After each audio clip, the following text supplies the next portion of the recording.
Hello everyone, this is Shashank Tiwari from the Mahakal Tutorial Gwalior and I once again warmly welcome to all of you who are watching this video. और इस बार dear student के साथ में respected parents के बारे में बात करेंगे। ठीक है, आज कोई लेक्चर नहीं है स्टूडेंट्स। ठीक है, बेटो आप अपना वर्क करो। ठीक है, कल पेपर है ना, वर्क करो अपना। आज हम लोग कोई लेक्चर कवर नहीं कर रहे हैं स्टूडेंट्स, ये एक बातचीत है। ये जो सेशन में आज लेने वाला हूँ, ये पेरेंट्स ज़रूर देखें इस वीडियो को और अपने बच्चों को बिठा के देखें। ठीक है, बहुत सारे क्वेश्चंस मन में उठेंगे, आज हम लोग सबके बारे में चर्चा करेंगे।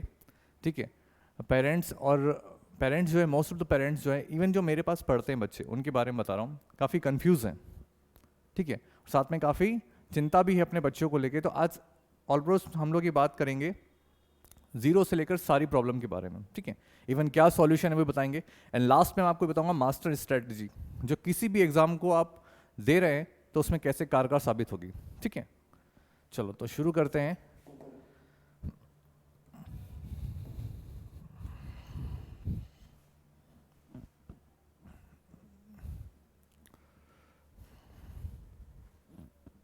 दिख रहा है? चलो, रिस्पेक्टेड पेरेंट्स और स्टूडेंट्स, ये फोटो जरूर देखो और इसको माइंड में बिठा लो। ठीक है, यही आज के पूरे सेशन की थीम है। ठीक है, इसको देखने के बाद आपको समझ में आ जाएगा कि हम लोग किसके बारे में चर्चा करने वाले हैं। ठीक है, तो पहली बात करते हैं स्टूडेंट्स की, जो सैनिक, मिलिट्री और आरआईएमसी वाले बच्चे हैं उनके बारे में। ठीक है, और बाद में हम लोग बात करेंगे जो हमारे एकेडमिक्स वाले बच्चे यानी कि 6 to 12 के बारे में। तो सबसे बड़ा प्रश्न, जितने भी सैनिक मिलिट्री वाले जो डिफेंस की प्रिपरेशन कर रहे हैं, डिफेंस स्कूल के, पहला प्रश्न मन में आता है, सर मेरा बच्चा सिलेक्शन हो पाएगा या नहीं हो पाएगा। मीन टू से मेरे बेटे का या मेरी बेटी का सिलेक्शन हो पाएगा या नहीं हो पाएगा। ठीक है, दूसरी चीज़, सर इतना टाइम हो गया है उसको किसी भी इंस्टीट्यूशन के पर पढ़ने में, यानी कि कोई भी सेंटर में अगर वो जा रही है पढ़ने के लिए, कोचिंग सेंटर में, तो पहली स्टूडेंट एक बात याद रखना एवं पेरेंट्स की, कोई भी कोचिंग इंस्टीट्यूट बुरा नहीं होता है। ठीक है, कोई भी कोचिंग इंस्टीट्यूट बुरा नहीं होता है, बस आपको देखना है कि वहाँ पर चल क्या रहा है सिनेरियो।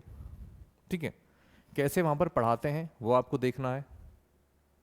मैं अपने इंस्टीट्यूट के बारे में अगर बात करूँ तो लिटरली मैं ओपनली कहता हूँ सबसे, जितने भी पेरेंट्स अपने बच्चों को लेके मेरे पास एडमिशन के लिए आते हैं, कि 7 दिन की फ्री डेमो क्लास रहती है 1 वीक की, उसमें पेरेंट्स बैठे, बच्चा बैठे, हम लोग पढ़ाएंगे, हमारी टीम पढ़ाएगी। 7 दिन आप ऑब्जर्व करो, अगर समझ में आए तो आप कंटिन्यू करना हमारे यहाँ पढ़ना, अपने बच्चे को पढ़ाना।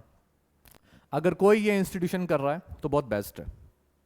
ठीक है, और आज की डेट में अगर बात करें, पहले इंस्टीट्यूशन के बारे में बात करूँ वरना बहुत लोग क्रिटिसाइज जरूर करेंगे। आज की डेट में अगर किसी भी इंस्टीट्यूशन से सैनिक, मिलिट्री और आरएमसी के लिए बच्चा निकल रहा है, यानी कि वो बहुत बेस्ट है, आप वहाँ जरूर कराएं एडमिशन। आज से लगा लेना, यानी कि जो 2023 का पेपर होने वाला है, वहाँ से कहीं पर भी अगर बच्चा निकल रहा है तो सबसे पहले वहाँ के बारे में पता जरूर करना। ठीक है, सिलेक्शन अगर हो रहा है तो बेस्ट है वो, यानी कि आप सही जगह पहुँचे। पढ़ाई को लेकर अगर हम बात करेंगे तो पहला प्रश्न जो माइंड में आता है बच्चों के, सर मेरे बेटे का सिलेक्शन हो पाएगा या नहीं हो पाएगा, उसके बारे में चर्चा करेंगे। दूसरी चीज़ कि इतनी फीस हम लोग लेते हैं, फैक्ट है स्टूडेंट्स, सैनिक, मिलिट्री और आरआईएमसी की फ़ीस बहुत ज़्यादा है, अप्रोक्स 40-50 हज़ार रुपये आप मान के चलें। तो इतनी फीस देने के बाद में अगर बच्चा सिलेक्शन नहीं होता है, बात की बात है, चलो किस्मत पे आदमी लास्ट में थोप देता है कि चलो यार नहीं हुआ, लेकिन अगर वो बच्चा पूरे सेशन में कुछ नहीं सीख पा रहा है ना, तो ये सबसे बड़ी दिक्कत है। इवन इंस्टीट्यूशन वालों के बारे में तो है ही, साथ में बच्चे के लिए और बच्चे के पेरेंट्स के लिए और टीचर्स के लिए है। पूरा साल बच्चे ने पढ़ाई करी, उसके बाद भी उसका सिलेक्शन नहीं हुआ। समझ में आ रहा है आपको मेरी बात, मैं क्या कहना चाह रहा हूँ?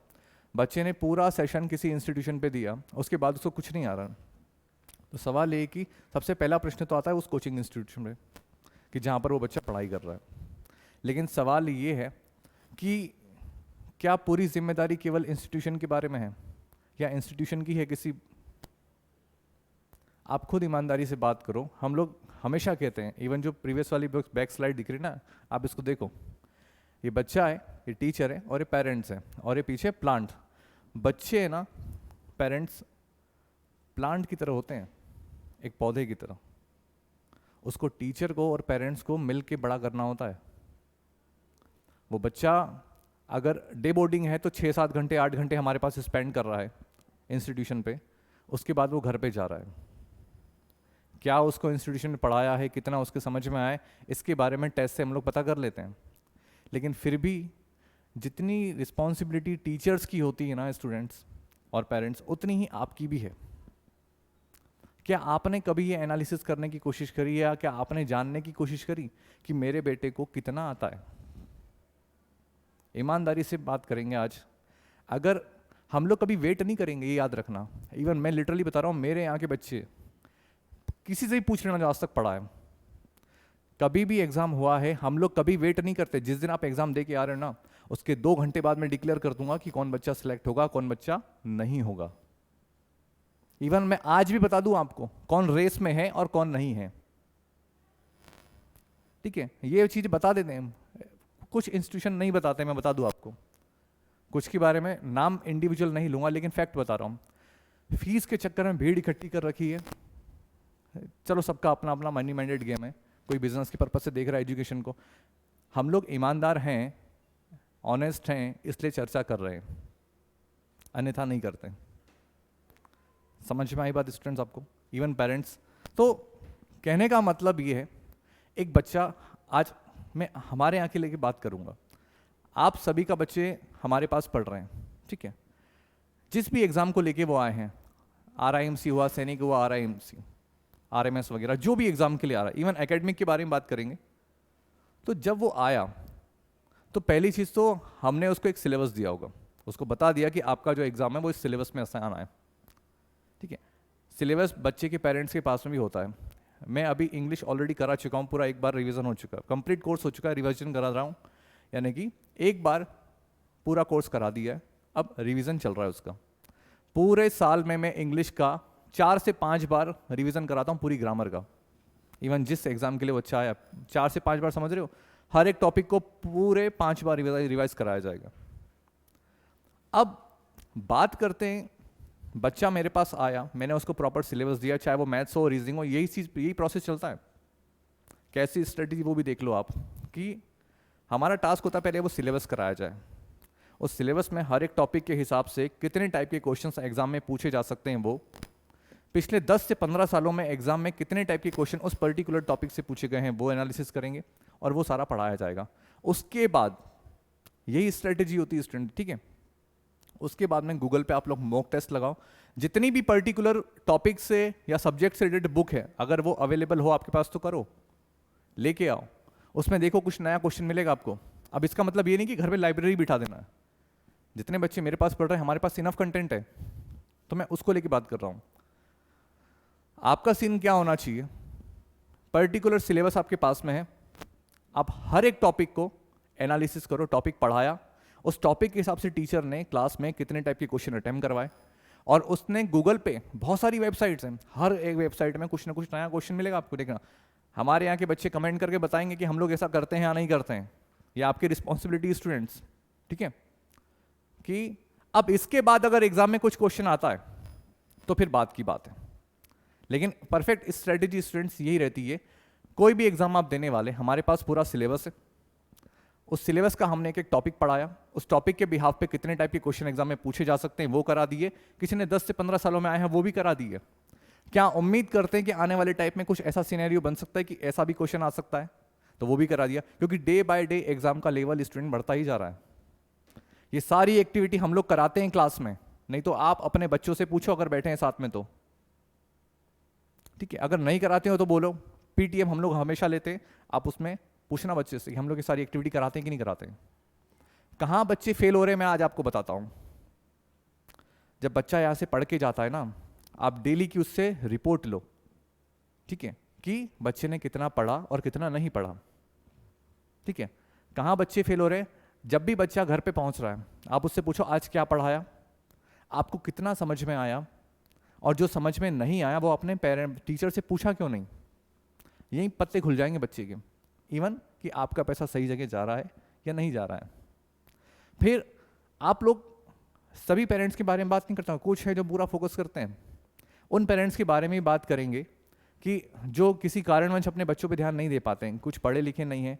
ऐसा होता है, मेरी मम्मी के बारे में बात कर रहे हैं, किसी को बुरा नहीं लगना चाहिए, मेरी मदर है वो नहीं पढ़ी लिखी हैं, तो कुछ बच्चे ऐसे भी इनके पेरेंट्स जो हैं पापा कहीं ड्यूटी पे है, मदर जो है नहीं ध्यान दे पा रही क्योंकि वो इतनी पढ़ी लिखी नहीं है। उसका सॉल्यूशन ये है, आपको सिर्फ इतना बोलना है, घर में देख तो सकते ना बच्चा क्या कर रहा है, बच्चे से पूछो तुम्हारा होमवर्क हो गया है, और अगर हो गया है तो पर्टिकुलर टीचर को एनी टाइम कॉल करो रात को 9 बजे तक, ठीक है।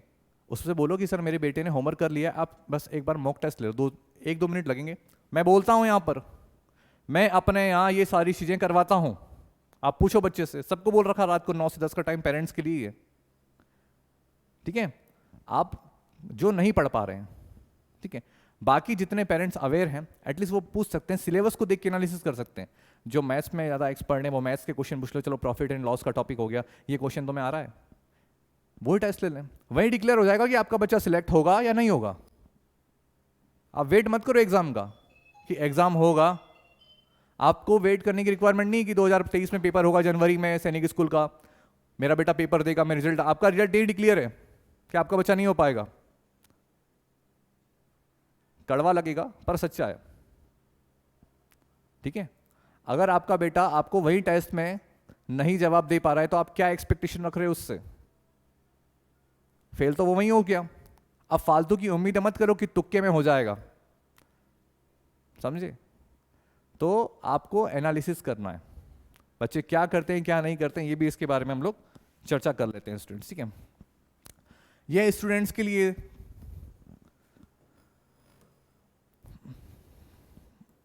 देखो स्टूडेंट्स कहाँ फेल हो रहे हैं कहाँ नहीं, उसके बारे में चर्चा करते हैं। What do you actually do, actual में स्टूडेंट्स करता क्या है, and what do you need to do, और वो करना क्या चाहिए उसको। तो देखो students, give excuses to bunk classes. अधिकतर बच्चे नहीं करते हैं, पर जितने बच्चे करते हैं उनके लिए है कि एक तो क्लास की बंक मार देंगे, छुट्टी कर लेंगे, उसके बाद उस दिन जब वो नहीं आता है तो वो टॉपिक पढ़ा दिया जाता है, फिर बोलते हैं हमें टॉपिक आया नहीं है, कहीं इसका बहाना कहीं उसका बहाना, कहीं ये फेस्टिवल। आप पूछो मेरे यहाँ के स्टूडेंट से कि हम लोग सिवाय दिवाली के अलावा रियरली इक्का दुक्का छुट्टी वहाँ होती है, साफ साफ बोल रहा हूँ। हमें इवन हमारे ऑटो भी वाले भी परेशान हैं कि तुम्हारे सर 15 अगस्त को हम लोग छुट्टी नहीं रखते हैं, क्लासेस हैं, हम लोगों ने भी झंडा वंदन करवाया है, रक्षाबंधन के दिन 1 दिन की छुट्टी दी, कोई 10-12 दिन की, 4 दिन की, 3 दिन की छुट्टी देने की रिक्वायरमेंट नहीं है। जहाँ रिक्वायरमेंट है वहाँ हॉलीडे करो, अदरवाइज मत करो यार। इवन बच्चे भी, आज जरा सा सर दर्द क्या हो गया, छुट्टी कर ली। यार आप लोग एग्जाम देने आए हैं ना, तो आप लोग वॉर में जा रहे हैं, exam is just like war, war में एक्सक्यूजेस नहीं चलते हैं, वॉर में आपको जीतना ही पड़ेगा, समझे। अगर आप बहाना बना रहे हैं तो आप वॉर में उतरते ही नहीं। क्यों अपने पेरेंट्स के पैसे वेस्ट कर रहे हो।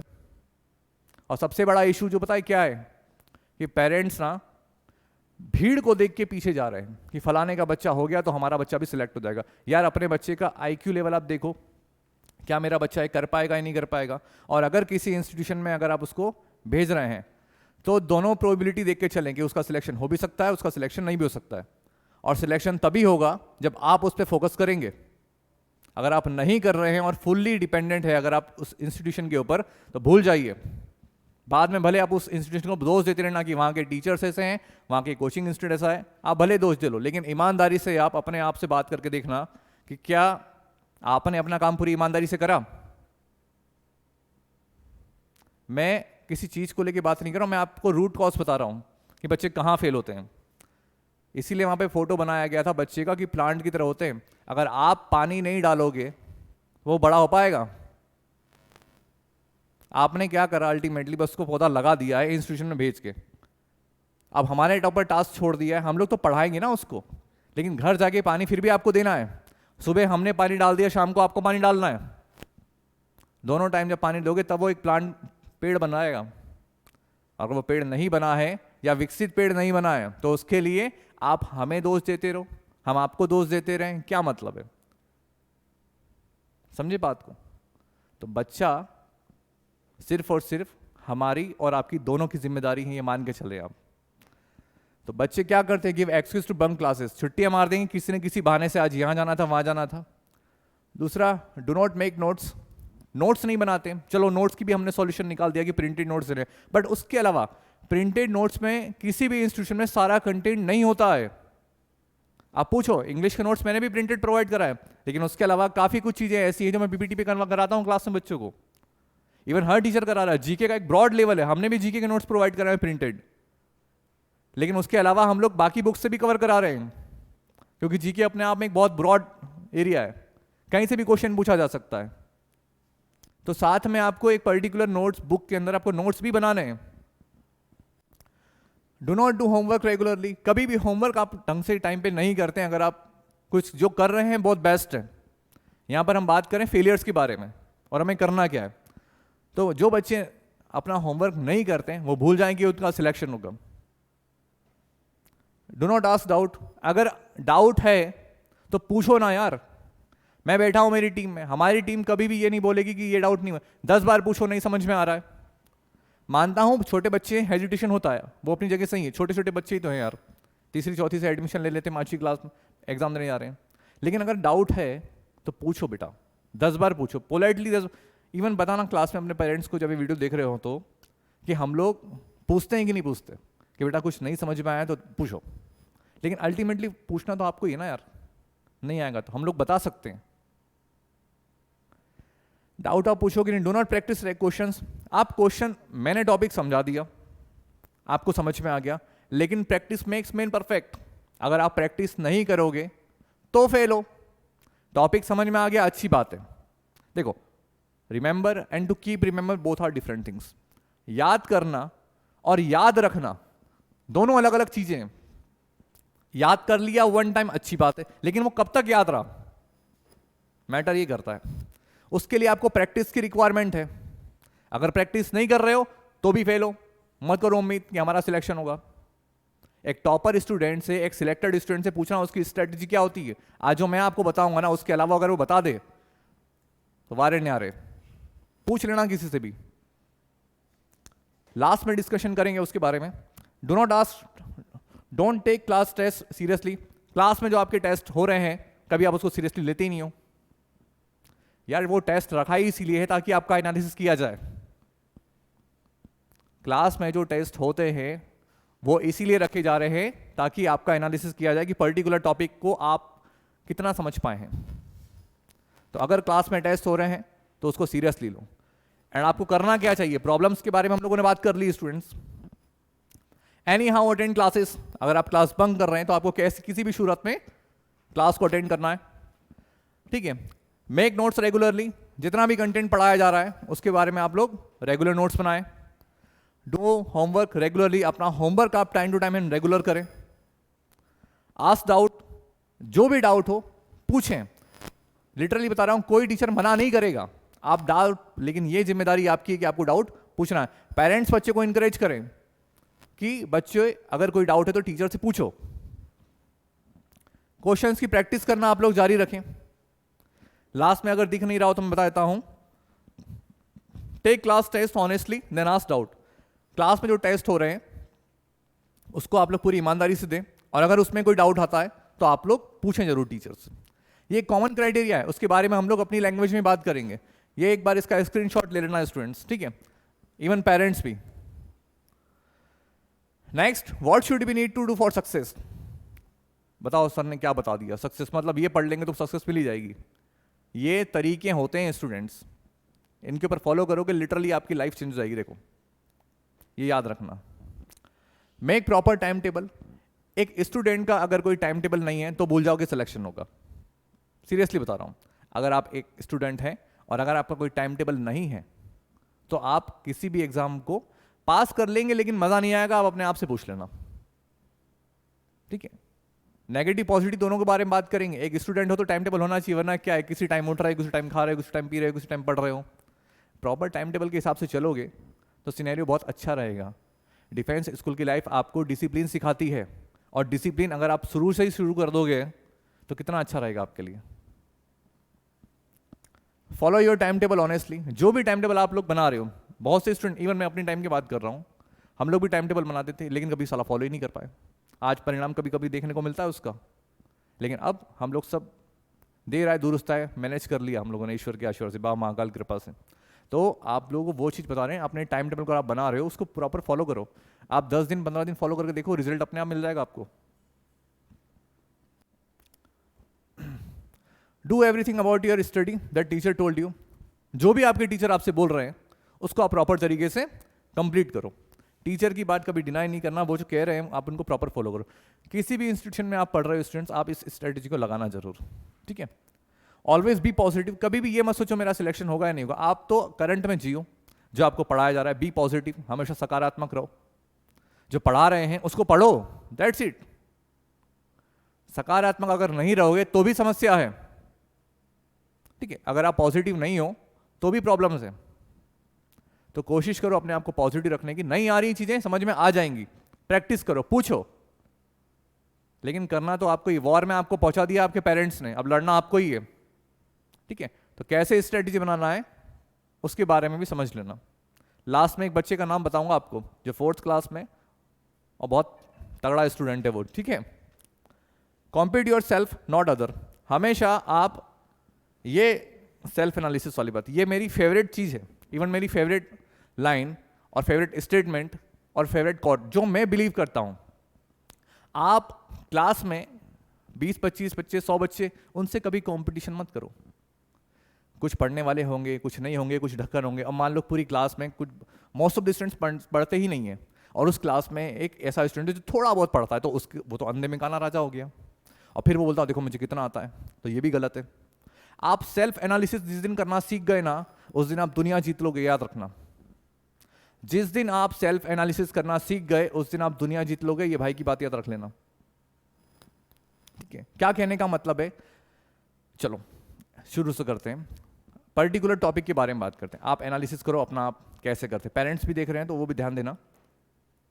मैंने मान लो नाउन पढ़ा दिया, ठीक है। अब बच्चे ने बोल दिया हाँ noun is the name of person, place और थिंग, क्वालिटी, कंडीशन और एक्शन। डेफिनेशन कभी कॉम्पिटिटिव एग्जाम्स में नहीं आती है, समझे। डेफिनेशन कभी भी एग्जाम में नहीं पूछी जाएगी। अब नाउन के बिहाफ पे कितने टाइप का क्वेश्चन पूछा सकता है। नाउन का एडजेक्टिव फॉर्म क्या है, इसका एब्स्ट्रैक्ट नाउन क्या है, ठीक है। Pick up the noun and state their kind, एक सेंटेंस लिखा रहेगा उसमें से नाउन के प्रकार के बारे में बताओ। कलेक्टिव नाउन क्या होता है, मटेरियल नाउन क्या होता है, आइडेंटिफाई करने को बताओ। एक नाउन का चैप्टर ही आपके 10 दिन ले लेगा। जो बच्चे बोलते हैं ना हमें नाउन आता है, प्रोनाउन आता है, सिर्फ कंपटीशन को लेकर बात कर रहा हूँ। एकेडमिक में तो ये चलता बस, कुत्ता भी होता अपनी गली में king, noun is the name of person, place और थिंग। एकेडमिक की बात नहीं कर रहा हूँ, केवल कंपटीशन के बारे में। और कंपटीशन में यही पूछा जाता है। Part of speech English grammar में एक ऐसा टॉपिक है जिसको कम से कम 3 से 4 महीने लगते हैं प्रॉपर कवर करने में। नहीं तो पूछना मेरे एनडी वाले स्टूडेंटों से कितने टाइम में कवर कराई थी। अंजुमन नाम का एक लड़का, उससे पूछना, और उसकी आप इंग्लिश देख लेना आज की डेट में, ठीक है। तो पार्ट ऑफ स्पीच अगर कवर नहीं करी ढंग से तो भी इंग्लिश में डब्बा गोल है। लिटरली बता रहा हूँ 3 से 4 महीने लग जाते हैं उसको डीप में कवर करने के लिए। लेकिन 6th क्लास का जो सैनिक स्कूल पेपर आता है उसमें आपका काम चल जाएगा, जो मैंने बच्चों को करा दिया है। तो आप सेल्फ एनालिसिस अपना ऐसे करें, चाहे मैथ्स हो, जीके हो, रीजनिंग हो, किसी पर्टिकुलर टॉपिक को लें और उसके बाद में आप ये देखें कि मुझे कितना आता है। फॉर एग्जाम्पल नाउन के बारे में बात कर लेते हैं, मैं इंग्लिश ले रहा हूँ इस समय। तो नाउन का टॉपिक बच्चे को बिलीव हो गया हाँ सर मुझे आता है, आप मेरा टेस्ट ले लो। अगर मैंने टेस्ट लेने के बाद में अगर वो पास हो गया ना, इन्हें समझ लेना कि उसका नाउन का टॉपिक क्लियर है। या आपका बच्चा अगर आपसे बोलता है सर मेरा बेटा कह रहा है कि मुझे नाउन आ रहा है, आप मुझे तुरंत कॉल करो, मैं उससे पूछ लेता हूँ। ये होता है। आदिश्री के फादर से आप पूछना, ऐसे ही हुआ था, वो बोल रही थी मुझे सिनोनिम एंटोनिम्स याद है, मैंने तुरंत पूछ लिया, डब्बा गोल। तो सेल्फ एनालिसिस करना बहुत जरूरी है। पेरेंट्स अपने बच्चे का सेल्फ एनालिसिस खुद करवाएं कभी भी आपको, ताकि क्या है ना, आपको रिजल्ट तुरंत समझ में आ जाएगा। आप उम्मीद नहीं रखोगे कि मेरे बेटे का सिलेक्शन होगा। कभी भी मैं बार बार कहता हूं आप एग्जाम देके मेरे पास आओ, और जो एग्जाम में आप क्वेश्चन टिक करके लगा रहे हो मैं तुरंत बता दूंगा आपको 1 घंटे के अंदर आंसर शीट रेडी करके कि आपका सिलेक्शन होगा कि नहीं होगा। सर आपको कैसे पता चलेगा? आपको कट ऑफ बेटा टीचर्स इसीलिए ही हैं। एग्जाम का पेपर देख के एनालिसिस हो जाता है कि एक एवरेज बच्चों का IQ लेवल कैसा है और उसके हिसाब से कट ऑफ कितना जाने वाला है और बच्चे ने कितना टाइम किया है। नहीं तो पूछ लेना एक्सीलेंस वाले बच्चों से, जितना बताता हूं ना कट ऑफ, उससे तो बहुत इजी जाता है, ये मान के चलना, ठीक है। अगर 60 बता दिया है तो 55 पे गाड़ी अटक जाएगी, वो 60 मैक्सिमम रहता है उनके लिए। समझ पाई बात? तो कभी भी आप वेट ना करें, सेल्फ एनालिसिस जरूर करें किसी भी टॉपिक को लेके। इवन ये एकेडमिक वाले भी पेरेंट्स ध्यान दें जो कहते हैं ना सर हमने तो आपके पास कोचिंग पे भेज दिया बच्चे को, अब आपकी जिम्मेदारी है। मेरी जिम्मेदारी मैडम, बच्चा कोचिंग में मेरे पास एकेडमिक में 1 या 1.5 घंटे, मैक्सिमम 2 घंटे रहता है, और वो स्कूल में 8 घंटे स्पेंड करता है, आप कभी स्कूल के टीचर्स के ऊपर कभी ये नहीं पूछोगे, वहां 50-50, 30-30 रुपए फीस दे आओगे, कभी वहां बोलने की हिम्मत नहीं होती आपकी। लेकिन यहां सर मेरा बेटा आपने भेज दिया, अरे ठीक है ना, तो मैं भी क्या कराऊंगा, मैं सिलेबस कराऊंगा ना उसका, जिस चीज के लिए वो मेरे पास में आया है मैं उसका सिलेबस कराऊंगा। 10 बार पूछूंगा कि बच्चे कुछ नहीं समझ में आया तो पूछो, अल्टीमेटली घर पे जाके बच्चे को ही पढ़ना है। वॉर में बच्चा ही लड़ेगा, एकदम मैदान के अंदर बच्चे को ही खिलना है। तो बच्चा अगर नहीं पढ़ रहा है तो फिर करते रहो टीचर को ब्लेम और रहो खुश, लेकिन अपने दिल पे हाथ रख के बोलो क्या आपने अपना काम पूरी ईमानदारी से करा। ये याद रखना, अगर आप अपना काम पूरी ईमानदारी से नहीं कर रहे हैं तो आप भी फेल हैं उस बच्चे के साथ में। देते रहो दोष, कोई डाउट्स हो 10 बार पूछो, ये याद रखो। कोई टीचर बताने के लिए मना नहीं करता, लेकिन फिर भी आप ही ध्यान रखना। ये सारी चीजें हम लोगों ने डिस्कशन कर ली है। एंड लास्ट में duty for parents and teacher के बारे में बात करेंगे, तो ऑलरेडी हमारे सेशन में हो चुका है, इन माय वर्ड्स लिखा है, तो मैं अपने शब्दों में बताता हूं इससे क्या ड्यूटी होना चाहिए पेरेंट्स की और क्या ड्यूटी, ये आप लोग सब बेहतर समझते हैं अगर पेरेंट्स हैं, कुछ पेरेंट्स टीचर भी हैं तो वो भी समझते हैं। सबसे पहला टास्क, हम हमारी ड्यूटी के बारे में बात करते हैं।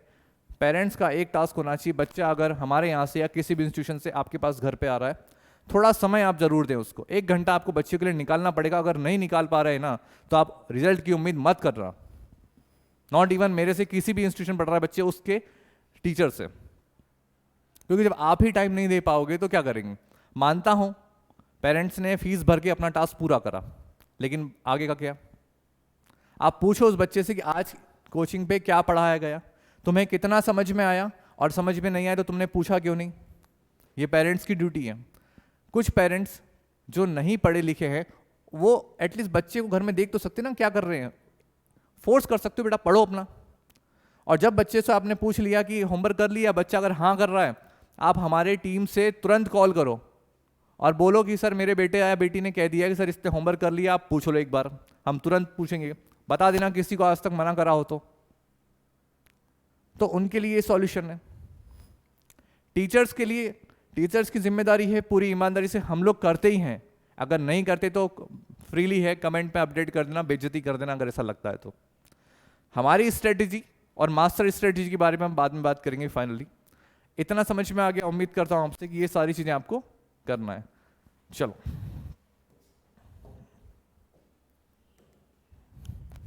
अब लास्ट में जिसके लिए हम लोग बात करने वाले थे, एक मास्टर स्ट्रेटेजी, उसको लेके चर्चा कर लेते हैं।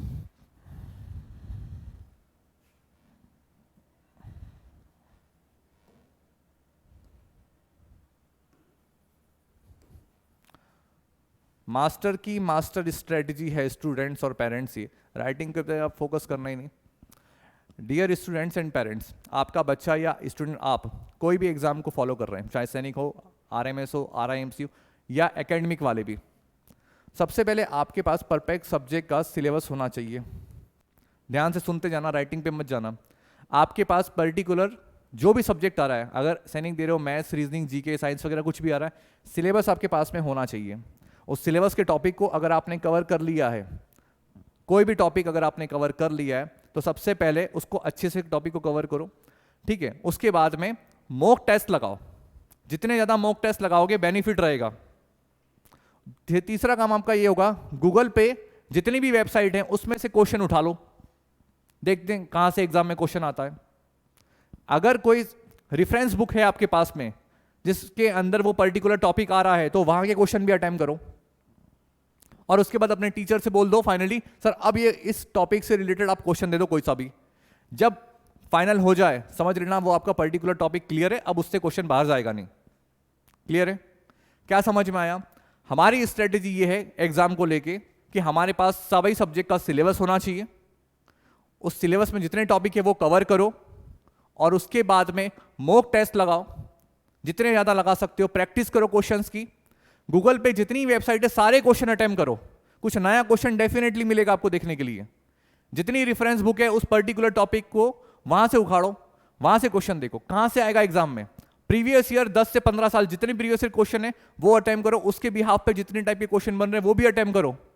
अब देखो कहां से क्वेश्चन पूछा जाएगा। एकेडमिक में मैं साइंस, एसएसटी, हिंदी, इंग्लिश ले रहा हूँ, अगर कोई भी टॉपिक अगर आपका चैप्टर हो गया है, उस चैप्टर के बिहाफ पे आप सबसे पहले एनसीईआरटी की बुक जरूर कवर करें। एनसीईआरटी की बुक कवर करने के बाद में देखो गूगल पे इसके बिहाफ पे कितने क्वेश्चंस पूछे गए, वहीं आपका सिलेक्शन पक्का है।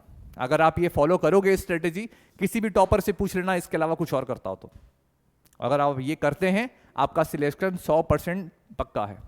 और याद रखना, अगर पेरेंट्स आप बच्चे को टाइम नहीं दे पा रहे हो ना, तो ये आपके लिए है कि आप उम्मीद मत करना सिलेक्शन होगा, नॉट इवन मेरे यहां से या कहीं पर भी, आपको टाइम देना ही पड़ेगा।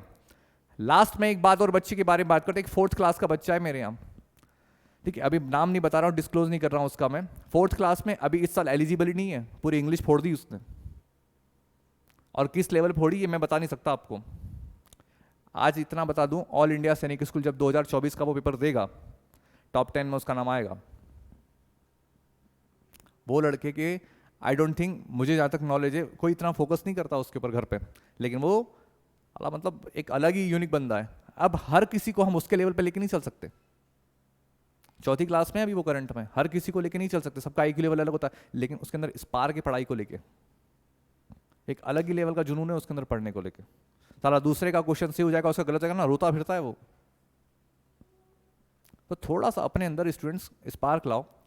जानता हूं मासूम से बच्चे हो, गोलू मोलू से, 4th क्लास में कोई इतना समझदार नहीं होता है, लेकिन पेरेंट्स ने, अगर आप पेरेंट्स पता है क्या करते हैं, फलाने का बच्चा हो गया ना सिलेक्शन तो हमें भी भेजना। अगर आप उसको भेज रहे हो ना, तो ये आप मान के चलो आपको भी उसके साथ में मेहनत करना है। अगर आप मेहनत नहीं कर रहे हैं तो समझ गए आप मेरे शब्द को, उम्मीद मत करो। डाउन बैटरी, वेट करो।